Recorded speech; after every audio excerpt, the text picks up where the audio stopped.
Hello student, स्वागत है एक बार फिर से आपका अपने चैनल WPS में। मेरा नाम है वसीम और आज आप देख रहे हो फार्मेकोथेरेप्यूटिक का लेक्चर नंबर 4।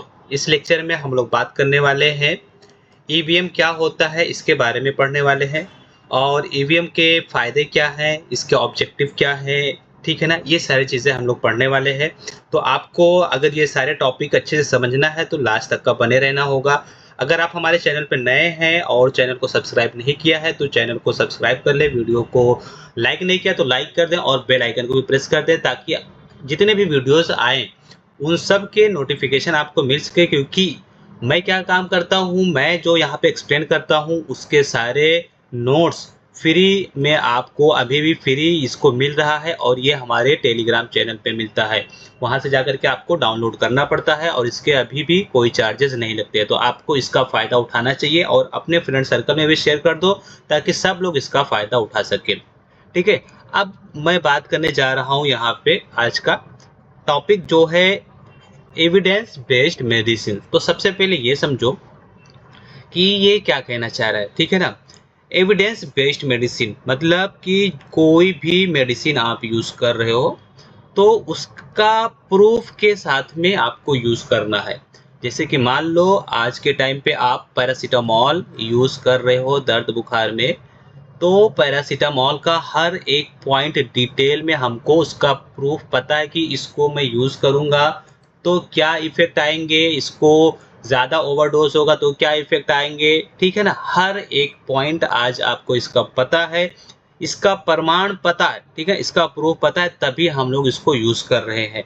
तो इस तरीके से देखा जाए कि एविडेंस बेस्ड मेडिसिन का मतलब ये हुआ कि कोई भी ड्रग, अगर कोई भी मेडिसिन आप यूज़ कर रहे हो या करने जा रहे हो तो उसका साइंटिफिकली उसके बारे में पता होना चाहिए। अननोन मेडिसिन को लेकर के यूज़ नहीं करना है, ठीक है ना। कोई भी चीज़ यूज़ करने से पहले उसका प्रूफ अवेलेबल होना चाहिए, ठीक है। अब आते हैं यहाँ पे इसके डेफिनेशन के बारे में। तो ये क्या है, evidence based medicine is a systemic approach to medicine in which doctor and other health professional use the current best scientific evidences from the clinical research to make decision about the care of the individual। देखो इसके बारे में क्या बता रहा है, ये एक सिस्टमिक अप्रोच है। अप्रोच मीन्स होता है काम करने का तरीका है, ठीक है ना, काम करने का तरीका। मैंने भी मैं बता रहा हूँ काम करने का तरीका, ठीक है, काम करने का तरीका। तो ये कहना चाह रहा है कि ये एक काम करने का तरीका है, मतलब मेडिसिन यूज़ करने का तरीका है इन विच जिसमें डॉक्टर और अदर हेल्थ प्रोफेशनल, डॉक्टर के अलावा कौन हो सकते हैं, नर्सेज हो सकते हैं, फार्मासिस्ट हो सकते हैं, तो उसकी बात कर रहा है। यूज़ द करंट मेडिसिन, जो अभी करंटली मेडिसिन चल रही है, और बेस्ट साइंटिफिक एविडेंस के बेस पे होना चाहिए। मतलब साइंटिस्ट उसको बता चुके हैं कि भाई इसका आपको हर एक पॉइंट पता है, इस मेडिसिन के बारे में गुड और बैड दोनों पहलू पता है, दोनों इसके एस्पेक्ट आपको पता है, तो उसके बारे में बता रहे हैं, ठीक है ना। फ्रॉम क्लिनिकल रिसर्च, मतलब क्लिनिकल रिसर्च हुई scientifically to make decision about the care of individual patient, जो भी इंडिविजुअल हर एक पेशेंट है उसके इलाज के लिए, ठीक है ना। तो आपको क्या समझ में आया यहाँ से, आपको ये समझ में आया, ये वर्ड आपको नहीं भूलना है, ये अप्रोच नहीं भूलना है। इसके अलावा आपको यहाँ पे साइंटिफिक एविडेंस नहीं भूलना है, ठीक है ना। और साइंटिफिक उसके साथ में क्लिनिकल रिसर्च, कुछ ये वर्ड हैं जिनको आपको नहीं भूलना है, ये इसके की पॉइंट है, ठीक ना, की वर्ड है और इस की वर्ड को आपको भूलना नहीं है, ठीक है। आगे बात करते हैं और अब हम बात करेंगे इसके ऑब्जेक्टिव के बारे में। ऑब्जेक्टिव क्या होता है इसको देखो, टू यूटिलाइज, भाई क्या मकसद है हमारा एविडेंस बेस हमको पढ़ने का, ये प्रूफ के साथ में मेडिसिन की नॉलेज लेना हमको क्यों ज़रूरी है, वो इसलिए ज़रूरी है टू यूटिलाइज करना, यूज़ करना करंट नॉलेज, जो भी नॉलेज है, and connect it with the patient preference, patient की क्या डिमांड है, पेशेंट की क्या डिमांड है उससे, और इसके अलावा क्लिनिकल एक्सपर्टाइज, जो डॉक्टर हैं, जो जिनके पास में फुल एक्सपीरियंस है, दोनों को कनेक्ट करना। देखो यूटिलाइज द करंट नॉलेज, जो आज के टाइम पे नॉलेज है कोई जो भी जानकारी है, तो उस जानकारी का पेशेंट के इंटरेस्ट को भी जानना है, पेशेंट प्रेफरेंस, ठीक है ना, पेशेंट का किस में इंटरेस्ट है, और प्लस क्लिनिकल एक्सपर्टाइज, जो एक्सपीरियंसफुल वाले बंदे हैं जिसको इसका नॉलेज है, उन दोनों को तालमेल बना करके उनको कनेक्ट करके चलना है, जिससे क्या हो सके, एक स्टैंडर्ड, एक पैमाना मिल सके और उसके साथ में इम्प्रूव हो सके process and ultimately patient outcome, patient के रिकवरी का। क्योंकि पेशेंट भाई किस तरीके का है, क्या नॉलेज है, क्या आज के बारे में, उसके बारे में क्या जानकारी है, ये सारी चीज़ें यहाँ पे पहला पॉइंट क्लियर होता है यहाँ से, ठीक है। जैसे कि मान लो इसमें कुछ मैं और आपको ऐड करते चलूँ कि उदाहरण के लिए, एग्जाम्पल के लिए, जैसे कि मेडिकल क्या करना है आपको, नए मेडिकल रिसर्च को देखना चाहिए। अब ये कौन देखेगा, यहाँ पे डॉक्टर का काम है। मरीज की पसंद को समझना चाहिए, ये भी किसका, मतलब दोनों चीज़ें यहाँ पे हो गया, ठीक है ना। और आगे बढ़ेंगे तो यहाँ पे सेकंड पॉइंट आता है, to recognise and information needed while caring for a patient. इसके बारे में क्या कह रहा है कि अब यहाँ पे डॉक्टर की बात कर रहा है, डॉक्टर को ये पहचानना ज़रूरी हो जाता है कि मरीज़ के इलाज के लिए कौन सी जानकारी ज़रूरी है, ठीक है ना। जब भी डॉक्टर किसी पेशेंट का केयर कर रहा है तो उसको ये रिकॉग्नाइज करना ज़रूरी है कि पेशेंट को कौन सा इंफॉर्मेशन, मतलब आइन इंफॉर्मेशन नीडेड वाइल, तो कौन सी इंफॉर्मेशन ज़रूरी है जो पेशेंट को बताना है। जैसे यहाँ पे एग्जांपल के लिए मैं बताऊँ आपको, तो अगर मान लो किसी मरीज़ को बहुत तेज़ बुखार है, मरीज़ को बहुत बुखार आ रहा है, फीवर आ रहा है, तो डॉक्टर को ये जानना ज़रूरी हो जाता है कि बुखार किस कारण से हो रहा है, किस रीज़न से हो रहा है। वो इन्फेक्शन से हो रहा है, ध्यान से समझना हर एक पॉइंट जो मैं बोलते जा रहा हूँ, वो इन्फेक्शन से हो रहा है या वायरल हो रहा है या कोई अदर रीज़न हो सकता है। अगर मान लो कोई टेस्टिंग कर रहा है, कोई दवाई अगर वो टेस्ट कर रहा है, तो कौन सी दवाई या टेस्ट उसके लिए ज़रूरी है उस पेशेंट के लिए, ये भी डॉक्टर की रिस्पॉन्सिबिलिटी है। और मरीज़ को कोई एलर्जी वगैरह तो नहीं है, ये सारी पॉइंट ये सेकंड पॉइंट से क्लियर होती है, ठीक है ना, ये सारी बातें।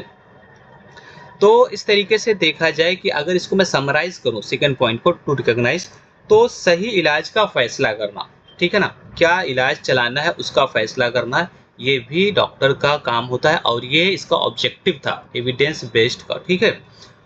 आगे बढ़ेंगे और हम लोग बढ़ते हैं पॉइंट नंबर 3 की ओर। तो पॉइंट नंबर 3 में क्या कहना चाह रहा है, देखो ध्यान से समझना, टू आइडेंटिफाई करना द बेस्ट एग्जिस्टिंग एविडेंस। आज के टाइम पे सबसे अच्छा, बेटर से बेटर क्या एविडेंस, क्या प्रमाण है, क्या प्रूफ है, to help resolve the problems. देखो इसमें ये आपको समझना होगा कि आज मतलब सबसे अच्छी जो आज के टाइम पे एविडेंस है उसकी तलाश करना है, उसको आइडेंटिफाई करना, उसको पता करना है, ताकि मरीज़ की जो भी, पेशेंट की जो प्रॉब्लम है वो सॉल्व हो सके, उसका हल निकल सके, उसका सलूशन निकल सके, ठीक है ना। जैसे मान लो आज के टाइम पे मैं आपको एग्जांपल दे रहा हूँ, मान लो कि अगर कोई मरीज़ है वो डायबिटीज़ का पेशेंट है, डायबिटीज़ का पेशेंट है, तो डॉक्टर को ये देखना ज़रूरी हो जाता है कि कौन सी दवा सबसे ज़्यादा असरदार साबित हुई है इसके लिए। मान लो कि कोई डायबिटीज़ का पेशेंट है और वो डायबिटीज़ की गोली खा रहा है पेशेंट, तो कौन सी दवा उसको सबसे ज़्यादा असरदार हुई है, सबसे इफ़ेक्टिव हुई है, या कोई नया इलाज आया है मान लो उसके लिए, तो पहले से बेहतर हो सकता है क्या वो नया इलाज, है ना, ये भी इसके अंदर आएगा जो अभी मैं बोल रहा हूँ।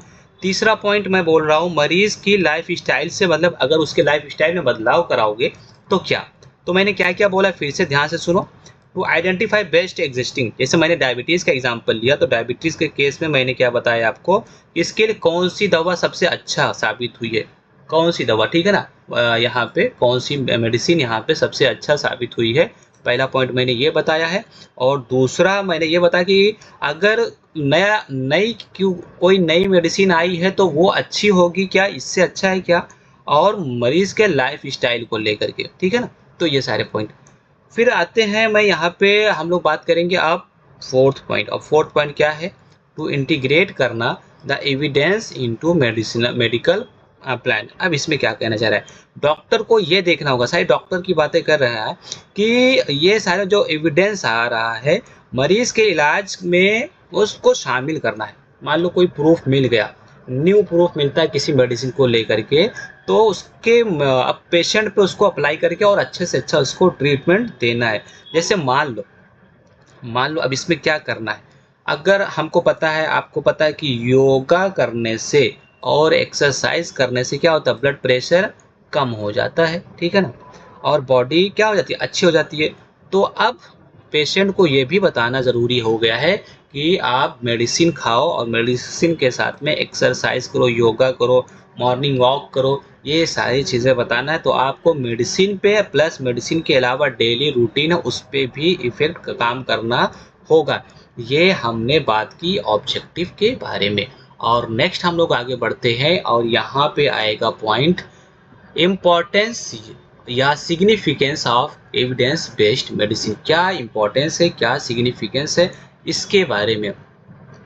तो सबसे पहले देखो, the use of evidence based medicine is crucial in maintaining quality. भाई देखो, ये इम्पोर्टेंट इसलिए इसका इम्पोर्टेंट है क्योंकि इससे हम क्वालिटी मेंटेन करते हैं, कहाँ पे, मेडिकल केयर में, और ये सुनिश्चित करते हैं कि पेशेंट अच्छे से अच्छा उसका आउटकम होगा, उसकी रिकवरी अच्छे से अच्छा होगा, ठीक है ना। ये हमने इससे सीखा और ये इसका इम्पोर्टेंस है, ठीक है ना। अब दूसरा यहाँ पे बताया जा रहा है, वो क्या है, इट प्रोवाइड कॉस्ट इफेक्टिव, मतलब मिनिमम कॉस्ट में मेडिसिन प्रोवाइड करना, क्योंकि हमको हर एक चीज़ है इसके बारे में पता हो चुकी है, ठीक है ना। तो ये भी हमने यहाँ से सीखा, ठीक है। कम खर्चे में इलाज करना, समझ में आई बात, जैसे कि यहाँ पे कम कम से कम खर्चे में इलाज करना। फिर यहाँ पे फिर थर्ड पॉइंट बता रहा है, it promote the consistency of treatment and optional optimal outcome. मतलब कि इससे क्या होता है, ये इंपॉर्टेंट ये है कि एक जैसा और अच्छा इलाज हो सके। कंसिस्टेंसी मीन्स क्या होता है कि एक जैसा लगातार बनाए रखना, जैसे हर मरीज को सही और इफेक्टिव इलाज मिल सके, ठीक है ना। जितने भी पेशेंट हैं, पेशेंट को क्या हो सके, अच्छे से अच्छा उनका इलाज मिल सके। और फोर्थ पॉइंट की बात करेंगे तो it helps to establish national standard of patient care. National standard की बात करें, मतलब कंट्री की बात करें, देश में, ठीक है ना, देश भर में बेहतर इलाज और नियम कानून बन सके, उसके लिए नए नियम बन सके, जो भी है, तो ये भी इसका इम्पोर्टेंस है, ठीक है ना।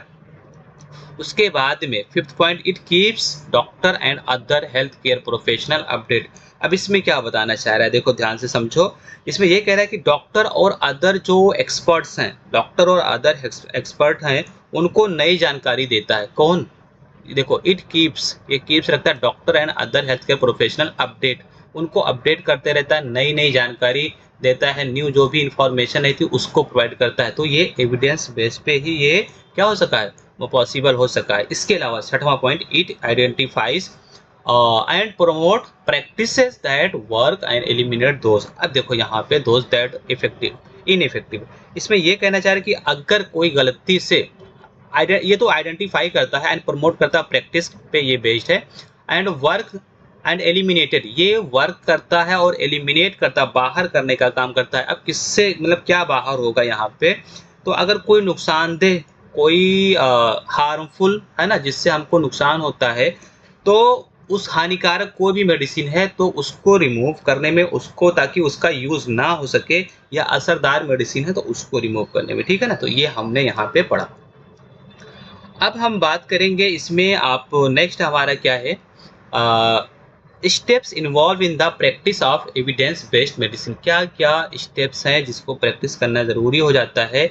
तो फ्रेमिंग आंसरेबल क्लिनिकल क्वेश्चन, मतलब कि बेटर से बेटर आपको इसमें क्या करना है, एक ऐसे क्वेश्चन बनाए जा सके जिसके मतलब आंसर देना आसान हो, ठीक है ना।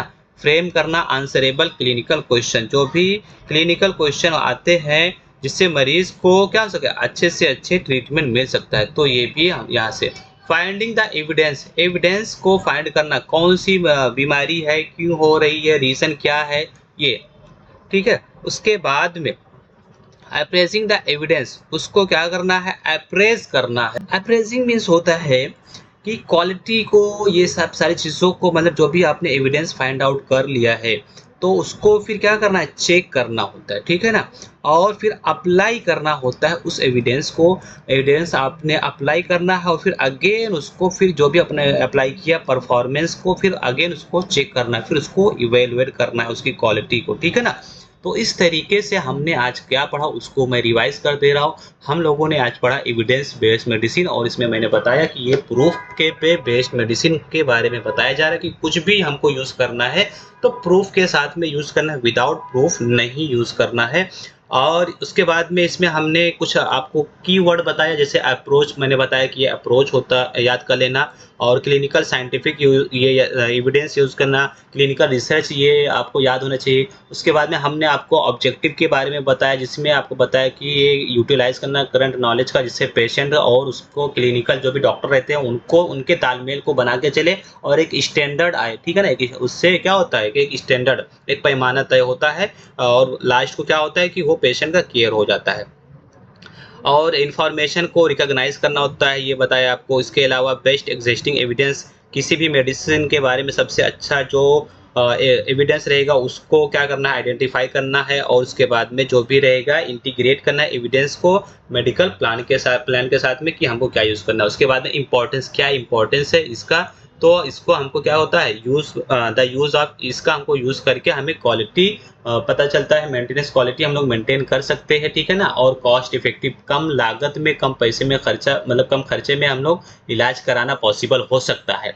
और हमने इसके बारे में ये भी तीसरा पॉइंट पढ़ा कि इससे कंसिस्टेंसी बनी रहती है, और पूरे मतलब फोर्थ स्टेप हमने ये पढ़ा कि पूरे कंट्री के अंदर, पूरे देश में ये क्या हो सकता है कि स्टैंडर्ड बन जाता है कि क्या पूरे स्टैंडर्ड में, अब पूरे कंट्री में जैसे मान लो कि पैरासीटामोल हर जगह यूज़ होता है पूरे इंडिया में और इंडिया के बाहर भी। और डॉक्टर को भी मतलब इसमें ये doctor, it keeps doctor and other जो भी रहते हैं उनको अपडेट देते रहता है, उनको न्यू जानकारी देते रहता है, ठीक है ना। और कुछ ऐसी चीज़ें हैं जो आप यूज़ में नहीं है तो उनको एलिमिनेट करना होता है। इसके अलावा हमने इसके स्टेप के बारे में पढ़ा, ठीक है ना। तो वीडियो कैसी लगी स्टूडेंट, इसको आप कमेंट में लिखें, ठीक है ना। कमेंट ज़रूर करके जाया करें, लाइक, वीडियो पसंद आई हो तो लाइक करके जाएं और सब्सक्राइब भी कर दें, ताकि अगला जब वीडियो मैं अपलोड करूं तो बेल आइकन आप प्रेस किए रहेंगे तो आपको उसका नोटिफिकेशन मिल सकेगा। और इसकी नोट्स की बात करेंगे तो हमारा टेलीग्राम चैनल है, वहाँ से आपको मिल जाएगा। टेलीग्राम चैनल ज्वाइन कर लो, वहाँ पे फ्री में सब मिल रहा है अभी आपको, तो वहाँ से आप डाउनलोड कर सकते हो। हमारे टेलीग्राम चैनल का नाम है वसीम फार्मा स्टडी, तो यहाँ से भी आप जा कर के डाउनलोड कर सकते हो, ठीक है ना। वहाँ पे आपको प्रिंटेड वाला सेम, कुछ भी आपको लिखना भी नहीं पड़ेगा, आप जाकर के प्रिंट ले लो और पढ़ना स्टार्ट कर दो, ठीक है। अब मिलेंगे नेक्स्ट वीडियो में नेक्स्ट लेक्चर के साथ में, वो रहेगा हमारा एसेंशियल मेडिसिन लिस्ट। तब तक के लिए take care, bye bye, thanks for watching. देखते रहिए वसीम फार्मा स्टडी चैनल।